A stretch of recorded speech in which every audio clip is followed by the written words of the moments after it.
Rightio, ladies and gentlemen, 2 years ago tomorrow, when I'm recording this video, I quit Bunnings. So I left my job and I went all in on my business to fulfill it full time. So what I want to do, last year I kind of did like a quick recap of that. This year I want to go in deeper. Obviously a lot's happened over the last 12 months. So I kind of want to reflect on the person I've become and what's happened in the process of going all in on my business and quitting my job. And I feel like this would be a really cool timestamp to look back on in 12 months. So this is going to be a raw, unedited, unfiltered, one take video. And yeah, I think it'd just be cool. Some people would probably get value out of it. Oh, you're right. You can come through. Sorry. How's your day been? Oh, very good, thank you. Sunshine's nice, isn't it? Yes. It's A very little bit nice. warm, but yeah. Yeah. Warm for walking, but still. Yeah. Stay hydrated, yeah? Hi.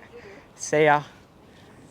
So yeah, like social interactions like that, that's going to stay in the video. So basically, where was I at 2 years ago when I left Bunnings? So I still remember it very clearly. I got up for the last time at 4:30 a.m. in the morning to start my shift, my last shift at Bunnings. And I remember just feeling very kind of emotional because that job meant a lot to me at the time. It gave me the confidence to simply like that communicate with people. It taught me a lot of skills about life and just social interactions, which ultimately led to the first stages of growing my business. So it was emotional to leave, and I remember walking in for the last time just thinking about what's next. You know, there was no kind of certainty in regarding to what would the next year look like for me. You know, worst case, if my business didn't grow or if things didn't work out, I could always just go and get another job, right?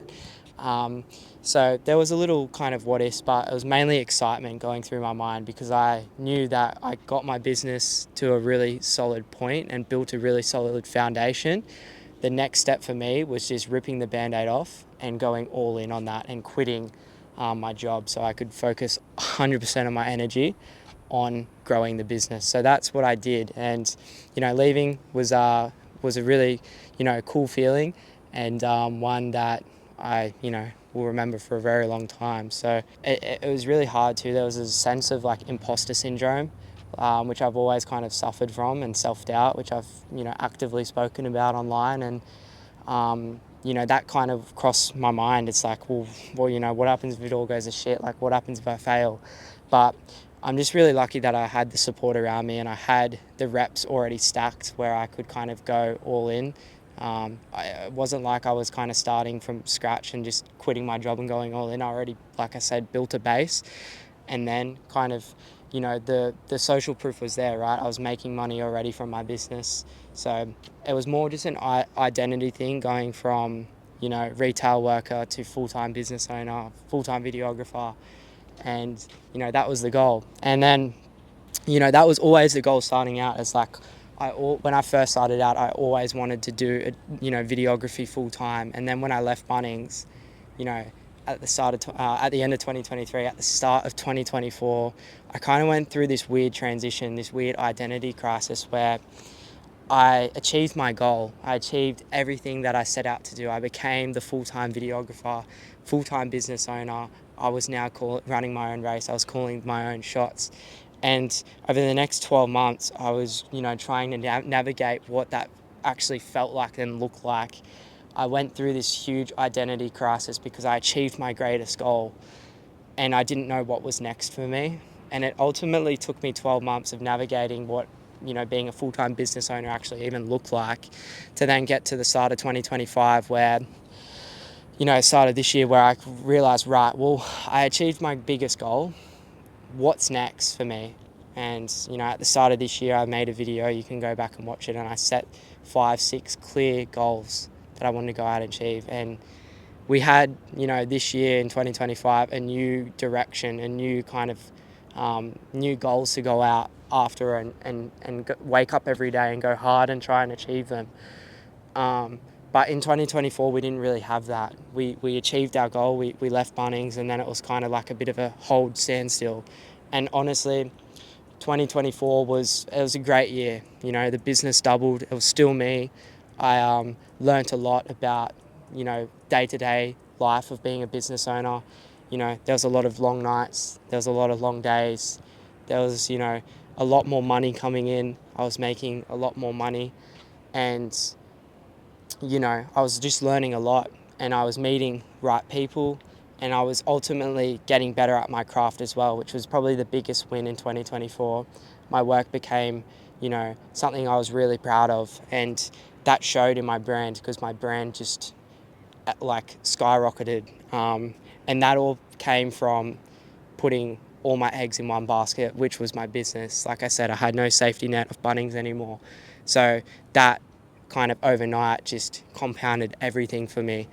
But yeah, 2024 it was a tough year navigating, you know, the stresses of business and, you know, losing clients, getting clients, losing clients. Like, it was tough, man. I remember I went to New Zealand for 10 days with my two good mates, and my business stopped, and I lost 3 clients in that time, in that 10 days away. And it was hard, man. I came home and I felt like I was starting all over again. That's what it felt like. Like I just got knocked on my face. And this was in July, August last year. And it was in that moment I realized I don't have a business. I'm a freelancer, I'm a videographer, but I don't have a business. I'm the business, and I'm capable of doing everything in it. And I'm not going to be able to build a consistent flow of income, or, you know, I'm not going to be able to build the life I want if I don't actually start delegating and hiring people.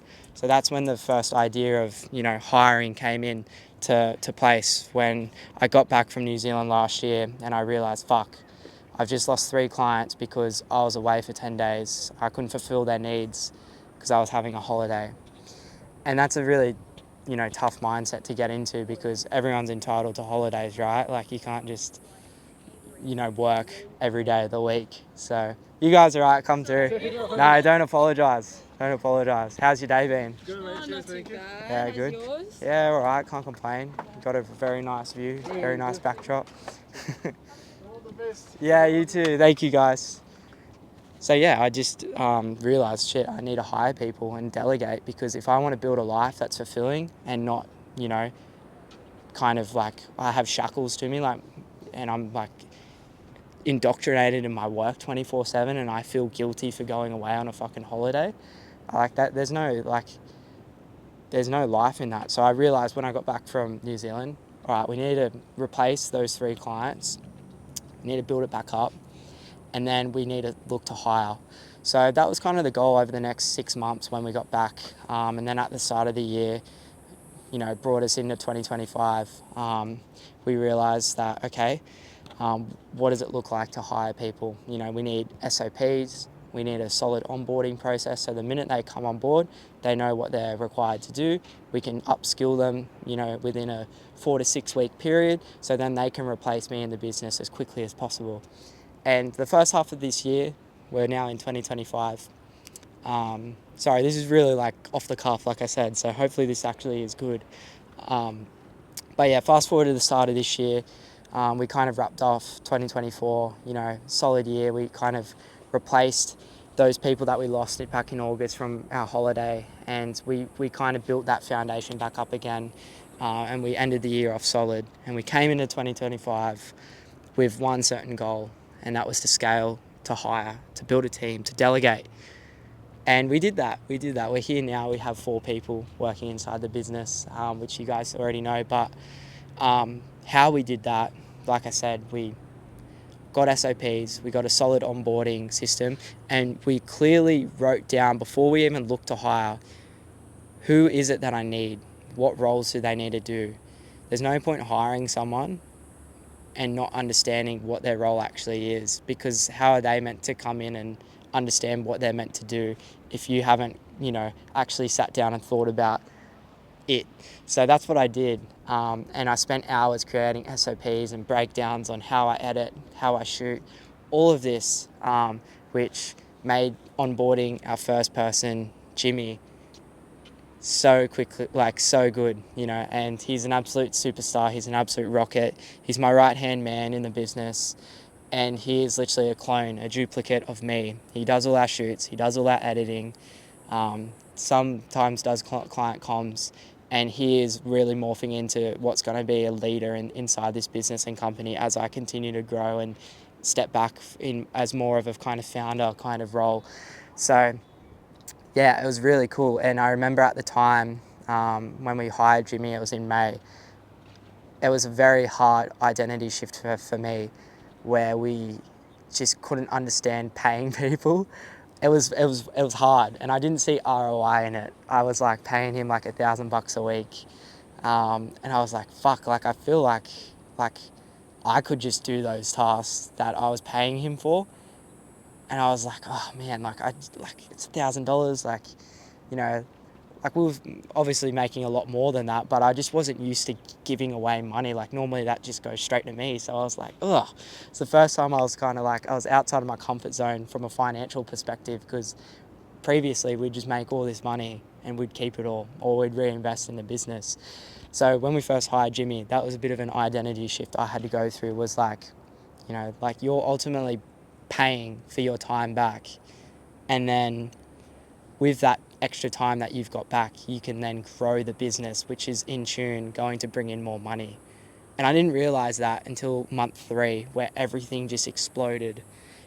This was in around July, August. I just got back from running the marathon in the Gold Coast, and my business literally exploded. We launched a new offer to the market, and yeah, it just went crazy. We ran ads for the first time.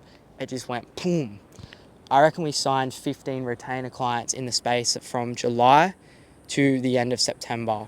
Right before I went to Bali, we onboarded 15 retainer clients.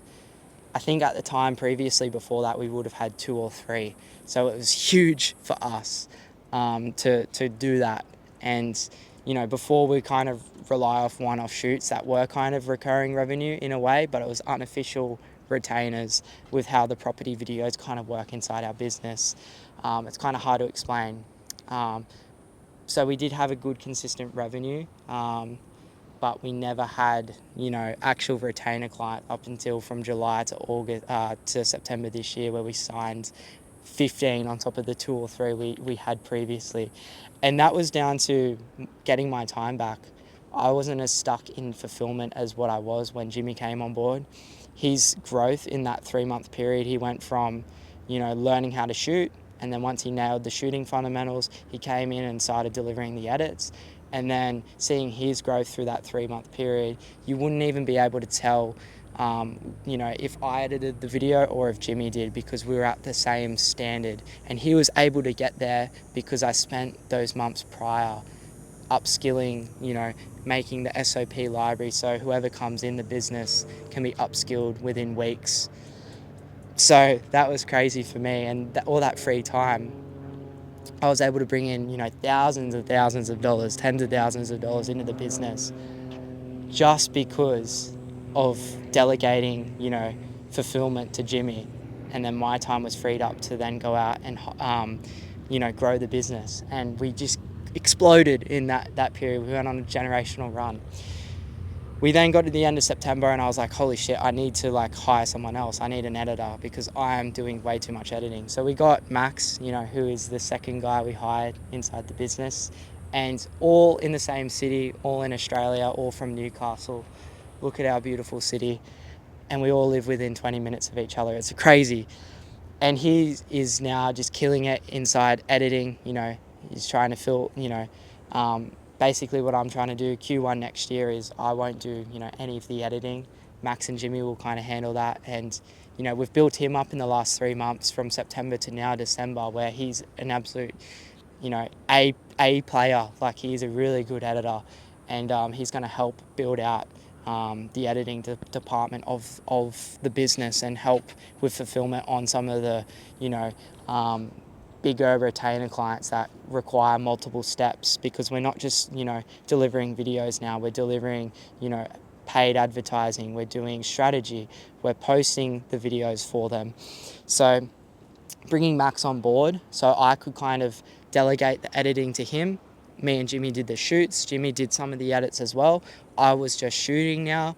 My time freed up a lot more, so I could focus on the paid ad sides, the strategy behind, you know, our retainer clients. And that just turned into better results, less churn. Our churn, you know, we barely churn at all, you know, and if we do in the future, there will be conversations on how we can kind of get better so we don't churn at all. But we have next to zero churn, and it's because of our process. It's so dialed. And that kind of brings us up to now.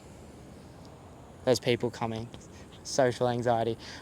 Before we go up to now, actually, I want to talk to, because I spoke about how my mindset kind of shifted in investing and delegating into people. And I quickly realized that you don't see ROI in investing in someone straight up, because they have that transitional period when they first come on board. So they have that period where they need to figure out like what they're actually fucking doing. So that's what we saw with Jimmy, and that's when we were able to see, you know, clear ROI in the business. Hey guys.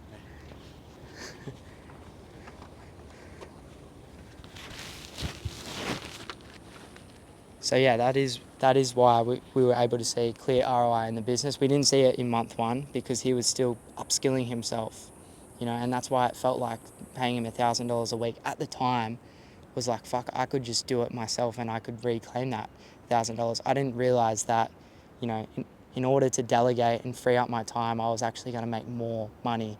So paying him that money, you know, it might have hurt at the start, but, you know, I pay him way more than that now weekly, and we make way more money now too from it. So I guess anyone out there that is looking to delegate, it's like that's just that little mindset shift you need to go through when you make that first hire. And it was also hard too, right? Like delegating, you know, a proud kind of passionate part of my business, which is the editing and fulfillment side of things, what I really am passionate about and I like doing. It's hard to give that over to someone else, but I knew from New Zealand that I needed to in order to grow and ultimately build the life I wanted to, where I wasn't tied to shackles. My business didn't own me. I wasn't trapped. I could escape it and I could delegate important roles to important people and pay them a really good amount of money and give them, you know, lifestyle freedom as well in their life. So we're all winners here, really. So just want to wrap this up now because I don't even know how long this has been going for, but brings us up to now where we're closing out a really successful year. We've got 4 people in the business, including plus myself. We've launched a new offer. We've got nearly 20 retainer clients, which is just crazy on top of all of the other shoots we do. We're probably doing well over 100 shoots and edits per month, which is crazy. The business has tripled. It's definitely doubled, probably close to tripling. I've been able to, you know, travel and do some you're right, mate, sorry. No, yeah, you're right, man, you're right, legend. I've been able to travel and meet, you know, amazing like-minded people from all around the world. And now I'm just really focusing on, you know, doubling down next year, building a life around my business where I can, you know, travel freely. Hello, how are you? Yeah, good, thank you. It's a great day, isn't it? Beautiful. Yeah. Yeah, and I can do, you know, what it is I desire, I guess. And I'm not tied down to things. And ultimately, the people that I bring in have the opportunity to do that as well. So what I'm trying to say is this has been a pivotal year in learning what's next for me and ultimately building the life that matters to me. You know, you can make amazing money, and I guess I'm in a very blessed and privileged position for my age where I get to make, you know, a fair bit of money.